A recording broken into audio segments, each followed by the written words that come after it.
Now that we are a family of 1000 subscribers, I'm thinking maybe we should start some really good series. And the first one for this particular week is gonna be chess compositions of Sam Loyd. Perhaps his best compositions. We're gonna have a lot of have a look at a lot of his compositions, some of the best that he ever composed. And if you don't know, Sam Loyd is known as Puzzle King. His contribution in composition is enormous and definitely one of the greatest composers of all time. So it's worth looking at his best compositions, his best creations, and they are filled with total beauty. They have some artistic beauty to it, and there's something typical about him that you will know along the way as you'll see his problems. So this is the first one for the week. Throughout the week, we'll be going we'll be going at 20, 30 problems throughout the week. So particularly this week is going to be Sam Loyd week, and we'll celebrate this great man, this great composer, and his work. So it's white to play, checkmate in 2 moves. Go ahead. I would say give yourself adequate time. Perhaps have a cup of coffee, cup of tea. Enjoy this problem. It's really beautiful. It's really the key is quite wonderful. So go ahead, pause the video, try to find the move that white should play in order to give checkmate in 2.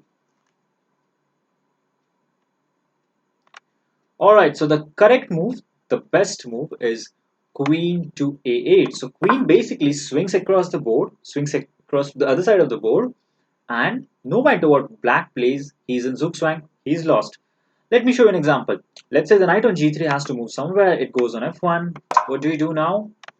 There's knight to e2 checkmate. The king is kind of smothered over there.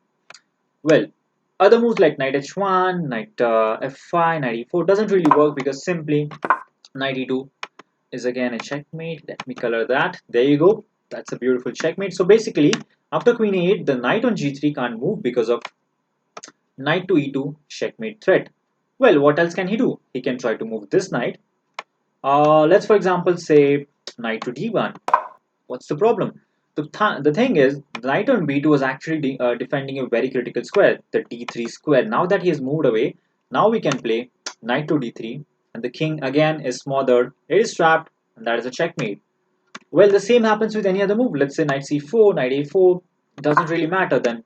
Knight to d3 is still a checkmate. So wherever this knight moves, knight d3 is checkmate, and wherever this knight on g3 moves, knight e2 is checkmate. So knights can't move. The pawn is kind of already incapable of moving because of the king here. The king can't move. The only other piece that can move is the rook, and what an unfortunate square it has to go to. The rook to a1 results into checkmate in 1 with queen takes a1.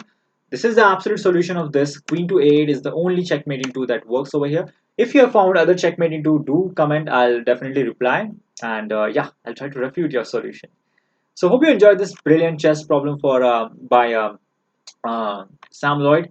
He was one of the greatest composers, and we're gonna have a look at his best composition throughout the week. And this will be a wonderful week now that we are a family of 1000 subscribers. So until next time, bye.